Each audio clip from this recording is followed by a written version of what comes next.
Borders. That is something that some people had seen it or sees as a wall and others only as a line. Today, I'm going to talk about the changing face of the European borders and how it affects the identity today. The goals of this presentation are to tell you how the borders had changed in the past century and also how the fall of the Iron Curtain and the Iron Curtain in general changed the identity of people and countries in Europe. I'm gonna focus especially on the second part of 20th century, but to give you a complete image, I'm gonna start from the beginning of the century. Well, I shouldn't have said that, because eventually I focused the most on the World War II. So please excuse my mistake, and let's get back to the video. This is a map from 1900s. If you would compare this map to today's, you would see that the biggest changes had happened in the Middle East of Europe and in the Eastern Europe. Here is a map after the First World War in 1918. And you're probably thinking, wait, there's something different. And yes, quite a few changes had happened, so I'm gonna tell you which and why. Well, the borders changed mainly because the Russian Empire, Ottoman Empire, and Austro-Hungarian Empire fell apart for good. And I'm gonna start with the Ottoman Empire from the bottom. First of all, it's important to say that it was the First World War and every country was weakened. The main weaknesses of the Ottoman Empire were long-term decline and territorial losses. So the empire was already weak and the World War I just simply ended it. And the empire left its powers to Yugoslavia, Albania, Greece, Turkey, and other Asian countries. And what happened in the Russian Empire? Well, the World War caused a revolution. The war caused a collapse at home and overthrew the Tsar Nicholas II. He was the last Tsar of Russia. From the Russian Empire arose some independent states such as Finland, Estonia, Latvia, Lithuania, Poland, and the rest of the territory was reorganized into the USSR, which was the Union of Soviet Socialist Republics, and they were led by a communist regime. So the Russian Empire didn't break up fully, but just the west parts were separated from the USSR. And finally, we've got the Austro-Hungarian Empire, where were a lot of ethnics, and all of them wanted their very own country. So there was a lot of pressure, and they then separated and made their own countries. For example, on the 20th October, the Czechoslovakia was born. And there were more new countries such as Austria or Hungary, which lost 2/3 of its territory, and also the Kingdom of Yugoslavia, the Poland was expanded, and the Romania was born. So now we've got the World War II in front of us, and I'm going to dive more deeply into it. I'm gonna go year by year and describe where did the borders moved and why. Now we can see a map from 1937, and we can see that from 1918 after the World War I till the 1937 the borders stayed the same. But now the borders will the next 6-7 years change a lot. So now the Germany is going to take the lead. Firstly, Germany does an Anschluss in March 1938 on Austria, which means Germany occupied the Austria, and also in October 1938 the Germany occupied the Sudetenland, which meant that the Germany took the border areas from the Czechoslovakian Republic, based on the Munich Agreement.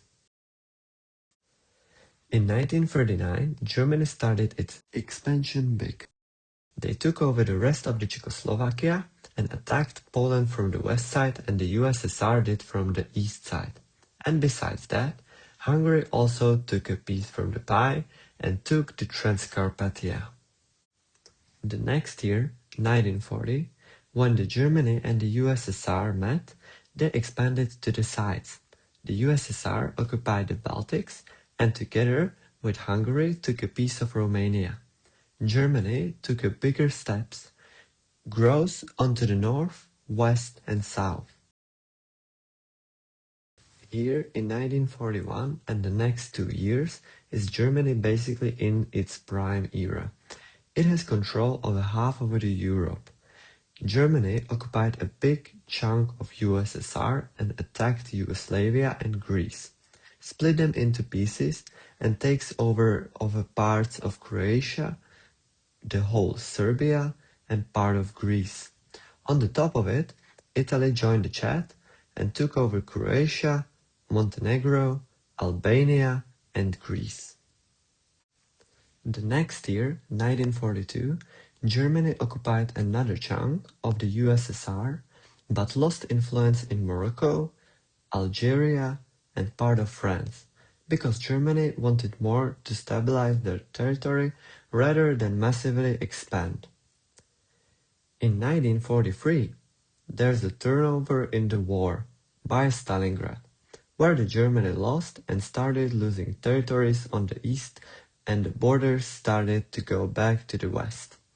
Even if the Germany got an influence over Italy and West Balkans, it didn't help at all. In 1944, Germany started to shrink by a massive steps. Do you know what else is massive?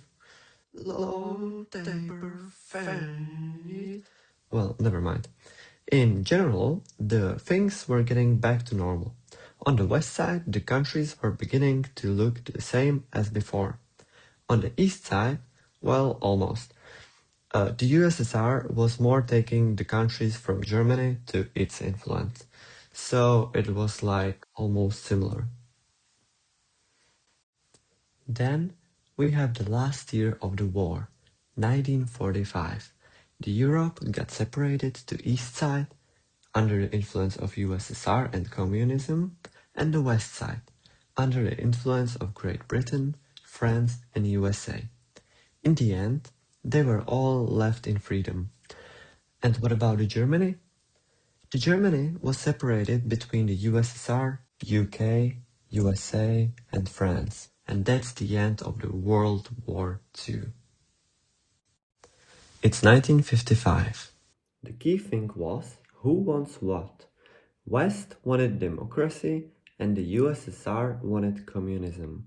They separated Germany to East Germany, official German Democratic Republic, and West Germany, officially Federal Republic of Germany. And not only the country was separated, but also the main city Berlin was divided to West Berlin and East Berlin. Now, to the end of the century, I'm gonna speed up things a bit. So, from the year 1955 to the year 1989, the borders stayed the same. Until the year 1989, when people wanted freedom. And from the year 1989, they got it. For example, the Berlin Wall got down, and also the Czech Republic had Velvet Revolution, which meant that the countries got again independent. So now the USSR is breaking down. Lithuania got independent, and Germany got reunited, and in the year 91, all of the previous independent states got independent again. And in the year 91, also the Yugoslavia fell apart. And the last change in borders was that the Czech Republic and Slovakia in the year 1993 got separated. And with that, the 20th century ends. In conclusion, throughout the 20th century, European borders changed repeatedly due to wars, the collapse of empires and political decisions. These changes reshaped the map of Europe, creating new states, shifting territories, and moving millions of people across borders. Borders were not just lines on a map, they influenced where people lived, which language they spoke, and which nation they felt they belonged to. One of the most important divisions was the Iron Curtain, which separated the Eastern and Western Europe for decades. Different political and economic systems shaped different mentalities, values, attitudes toward freedom, authority, and the state. Even after the fall of the Iron Curtain in 1989, these differences have not completely disappeared. Today, European identity is influenced by this shared but divided history. Open borders, the European Union, and the globalization have brought Europe closer together, but historical borders still affect national identity, regional differences, and how people see themselves and others. And here's my final question. What do you perceive as a border in today's world? Thank you for your attention.